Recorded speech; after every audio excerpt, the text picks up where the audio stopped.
Hi, my name is Connor Mead, and I'm here today at the 2016 Canadian Science Policy Conference with Paul Dufour, who's an adjunct professor at the University of Ottawa. So Paul, thank you so much for joining us. My pleasure, Connor, always.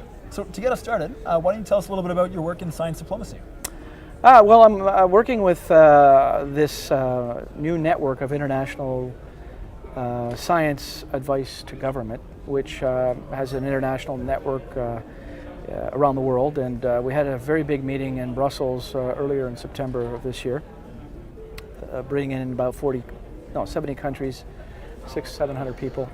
And the idea behind this is to try to build a capacity globally for organizations in these countries to have a capability to respond to emergencies, crises, pandemics, institutions building around how they use their science advice in government, for government, by governments.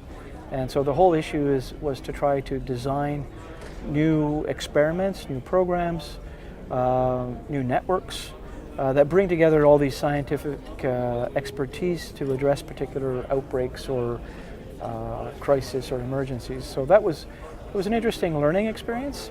It's being driven by the New Zealand government's chief science advisor.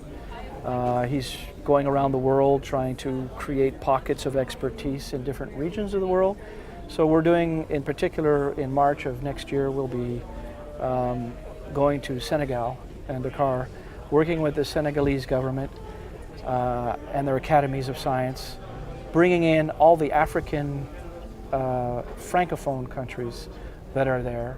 And we're going to work with agencies like the International Development Research Center here, the Quebec government, the Quebec chief scientists, the Association of Universities for Francophone Universities, and bring in training and mentoring capabilities to this workshop.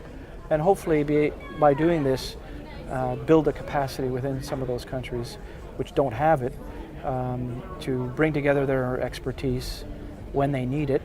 Ebola comes to mind, for example, the outbreak that took place in Western Africa last year, where you had to mobilize very rapidly expertise from around the world to address a very serious issue.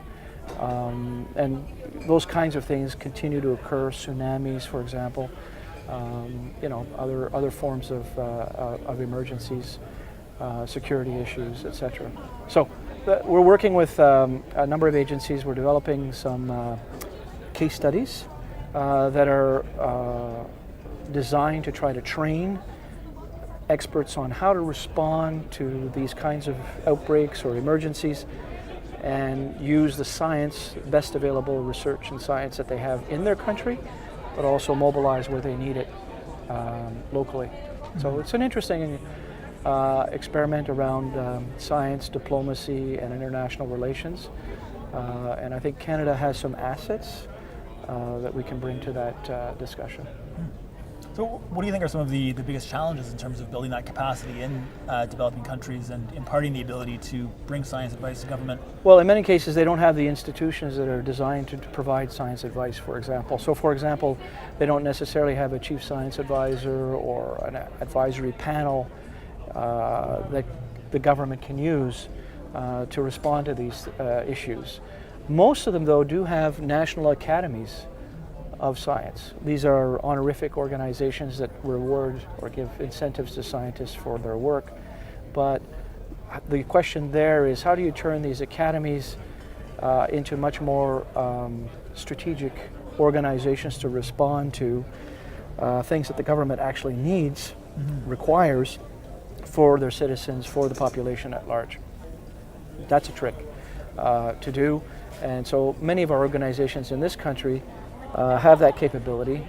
International Development Research Center has, for example, worked in these parts of the world and have developed some projects to help build these institutions, be they universities, national academies, research organizations, whatever.